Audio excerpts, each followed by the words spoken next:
Part two, I never really say anything about God. Number one, the reason is that if you have a true understanding of what God is, number one, there was the name of a particular Babylonian god that was the overseer of money. So even in some of the traditional African religions where they call God Olodumare or Npungu from the Congo, that's what they would say. Some of them, Astrozoria and Linke, and the list goes on and on. The one thing that I'm really piecing together about a lot of religions and even to spirituality, I'm still on the fence about a little bit because I'm not sure if you find yourself communing with other beings that are otherworldly, is it truly someone that's on that other side of light of the so-called proverbial heaven and hell range that people think happens after death?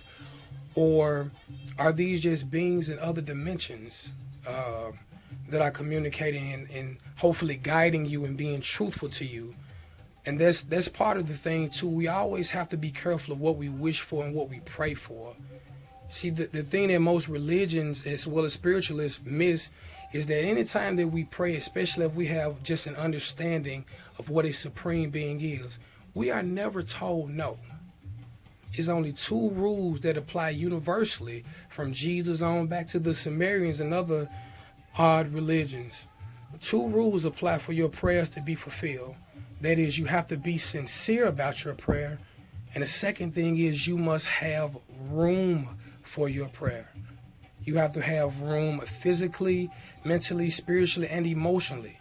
If you're asking God, the Creator, Allah, whatever, and don't get me wrong, I'm not some type of world religionist or something. I see every last one of them for what they are. If you want me to go ahead and say it, I think the majority of religious accounts where people thought that they were speaking with God, I think it was just another episode of Ancient Aliens, to be truthful about it. The way that they described the beings and just their colloquial vernacular at the time, or their vocabulary at the time, couldn't describe the nuts and bolt technology that they saw, or the technology that some of those beings had with those lightning spears and wheels within wheels and vimanas and all the other things where God came down with a thunderous sound like a waterfall with fire and smoke and descended from the, some of the Mayans talk about Quetzalcoatl and Kukulkan and again going on and on. So my point for saying all that is that I think that a lot of those things really did happen, but those weren't gods. Those were just beings that were revered who came and taught their lesson, who came and gave their information and moved forward, always with the promise to return. Everybody always promised to return. So even to my 5%ers who go into the thing and others who go into the thing about calling themselves God and the God within, I also see that as well.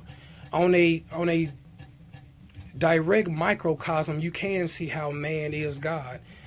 We have the power to create, destroy, make personal decisions, and do things that affect others' lives. And that's what people think that God amounts to, is just some invisible daddy in the sky who is making decisions. But my true take on God is that God really is all of us. We really do break down to being God's consciousness, every single one of us, from any entities that may be in other dimensions or maybe on other planets or wherever else. We are all a part of God. I don't think that we can be separated from something that is us living and moving and breathing right now.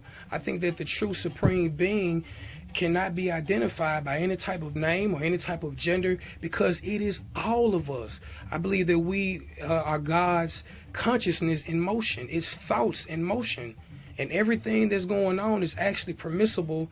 But I also believe that there can be invaders that can come in, once again, need it be from other planets or other dimensions or maybe inner Earth or anywhere else, who know a little bit more than we do and who can manipulate us to trap us in some type of way, either here on the physical or the afterlife. But once again, this is what getting all the understanding is about, and being able to simply decide what's important for you, what resonates well with you, and what you're going to do. So, Black Power.